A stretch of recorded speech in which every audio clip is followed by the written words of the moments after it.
안녕하세요, 석세스입니다. 여러분은 혹시 당근마켓, 중고나라 등 중고상품 사용해 보셨나요? 아니면 오로지 새것, 새 상품만 선호하시나요? 오늘은 제가 왜 중고 제품을 많이 사는지, 왜 좋아하는지 세 가지 이유로 한번 이야기를 해보려고 해요. 전 중고 상품 구매로 약 2천만 원 이상은 절약한 것 같습니다. 자, 가장 첫 번째로는 감가상각을 들고 싶은데요. 부동산 투자를 하고 있는 저로서는 감가상각이라는 단어가 너무나 친숙해요. 다시 한번 사전저금리를 되짚어보면 자산들이 시간이 지남에 따라 가치가 감소하는 현상을 경제적으로 반영하는 방법이라는 뜻인데요. 쉽게 말해서 우리가 새 차를 뽑고 나서 2, 3년만 지나도 가격이 확 떨어지죠. 그걸 생각하시면 편합니다. 방금 말씀드린 대로 가장 대표적인 게 자동차인데요. 남자들은 보통 차에 대한 로망이 있죠. 따끈따끈하게 새로 뽑은 하차감 좋은 외제차. 이렇게 말하면 다들 고개를 끄덕끄덕 거릴 겁니다. 그런데 이렇게 만족도도 높고 남 보여주기에도 좋은 비싼 차는 사는 순간 중고가 되어 가격이 떨어집니다. 2, 3년만 지나도 외제차는 거의 최소 40% 이상이 떨어진다고 하죠. 그만큼 감가상각이 상당히 큰 물건입니다. 그래서 저는 예전부터 차에 그렇게 관심을 가지진 않았어요. 물론 속으로 BMW나 벤츠, 아우디를 타고 싶은 욕망은 있었지만 부동산 투자를 좋아했기에 사는 순간 감가가 되는 차를 멀리 했었죠. 그렇게 저는 뚜벅이 생활을 상당히 오래 했던 것 같아요. 약 30대 중반을 넘어서던 시점에 저는 아기가 태어나게 됐어요. 그때 어쩔 수 없이 자동차를 구매하게 됩니다. 차는 물론 중고로 샀어요. 정말 저는 운이 좋게도 장인어른께서 카센터를 하고 계셔서 괜찮은 차를 저렴한 가격에 받을 수 있었습니다. 남들은 신차를 구매해서 새것의 기쁨을 맛볼 때 저는 중고차로 가격의 기쁨을 맛봤네요. 중고차도 막상 깔끔하게 수리하고 타니까 새것처럼 기분이 너무 좋더라고요. 그렇게 저는 중고차 덕분에 새 차 사는 남들 대비해서 약 2천만 원 이상을 절약할 수 있었습니다.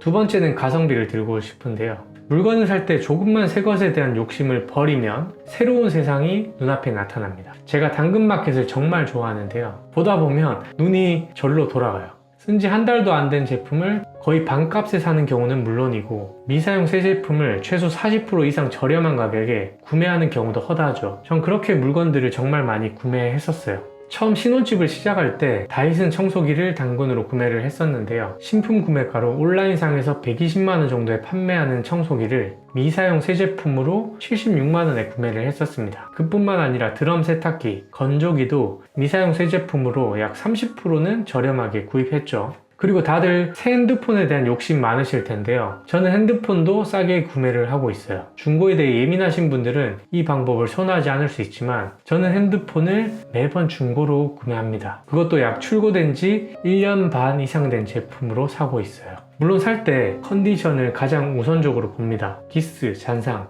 찍힘 등이 없는 A급 제품으로 구매를 하지만 그렇게 구매해도 가격이 정말 저렴해요. 저는 그렇게 약정 없이 매번 유심을 새 공기계에 넣어서 저렴한 가격으로 핸드폰을 쓰고 있어요. 아직 예전 유심인 LTE 무제한 요금제를 사용 중인데 한 달에 약 3만원 후반대로 나오고 있어요.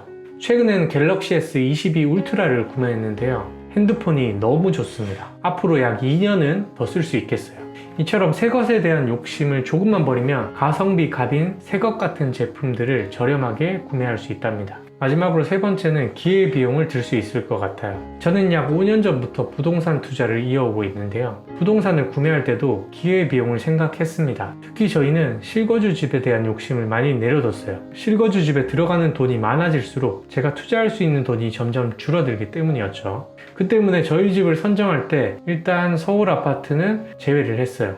물론 서울 신축 아파트를 사면 너무나도 좋겠죠. 그런데 서울의 아파트는 기본적으로 최소 10억 이상은 합니다. 전 이걸 살 자신이 없었어요. 또 부동산 투자를 진행하고 있었기 때문에 그럴 만한 돈도 없었고요. 그렇다면 결국 서울 빌라 또는 경기도 아파트로 눈을 돌려야 하는데 경기도로 빠지기는 싫더라고요. 또한 신축 빌라는 쳐다보지 않았습니다. 그 이유는 일단 신축 빌라를 분양받게 되면 정말 입지 좋은 곳의 빌라가 아닌 한 시간이 지나면 가격이 떨어집니다. 부동산 가격은 대지 가격과 건물 가격이 합으로 이루어지는데요. 건물은 시간이 지남에 따라서 노후화가 진행되기 때문에 건물 가격이 떨어져요. 바닥에 깔린 대지 가격이 보호된다고 해도 건물 가치가 떨어지니까 부동산 가격이 떨어지는 건 당연한 수순입니다. 그래서 신축 빌라 매매는 정말 조심하시는 게 좋아요. 저는 이걸 그대로 저희 실거주 집에도 적용을 했는데요. 계속해서 부동산 투자를 이어나가야 했기 때문에 실거주 집에 묶이는 돈을 최소화하기로 결심합니다. 그렇게 입지, 가격, 평수, 층수, 향 등을 고려해서 부동산 중고인 구축 빌라를 매입하게 되었어요. 저같이 이미 약 20년 가까이 된 구축 빌라를 금매나 경매로 저렴하게 매입한다면 어떨까요? 이미 싼 가격에 샀기 때문에 다른 물건 대비 가격 방어가 되고 노후화가 진행되어서 건물의 가치가 떨어진 상태라 입지만 좋다면 어느 정도 리스크를 해지할 수 있습니다.